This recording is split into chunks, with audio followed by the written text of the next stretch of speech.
వారణాసికి సంబంధించిన ఒక board scene అయితే లీక్ అయింది. అది బాగా వైరల్ అవుతుంది. దయచేసి దీన్ని మధ్యలోనే ఆపేయండి. ఇంత కష్టపడి ఇంత సింపుల్గా ఏదో ఒక ఎంత జాగ్రత్త పడినా కూడా ఏదో ఒక సీన్ లీక్ అవుతూనే ఉంది. దయచేసి దీన్ని వైరల్ చేయమాకండి. ఖచ్చితంగా మనకి ఏదో ఒకటి రాజమౌళి గారు అప్డేట్ ఇచ్చేదాకా మీరైతే వైరల్ చేయొద్దు. దీన్ని ఇక్కడితోనే ఆపేసేయండి. దీన్ని లీక్ అయినా కానీ దీన్ని మళ్ళీ రాజమౌళి గారు మార్చేస్తారనుకోండి,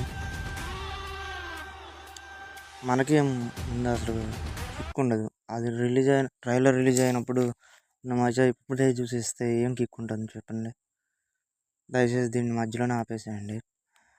యాడ్ అయితే ఒకటి మహేష్ బాబు సంబంధించిన ఒక యాడ్ వచ్చింది. అదైతే సూపర్గా ఉంది. అసలు మీలో ఎవరైనా కొంతమంది చూడకపోతే ఆ యాడ్ చూసేసేయండి. అసలు మామూలుగా లేదు అందులో లుక్ అయితే. ఒకసారి ట్రై చేయండి. మరొక వీడియోతో మనం మళ్ళీ కలుద్దాం. ఈ వీడియో నచ్చినట్టయితే లైక్ చేయండి మరియు సబ్స్క్రైబర్ చేసుకోండి.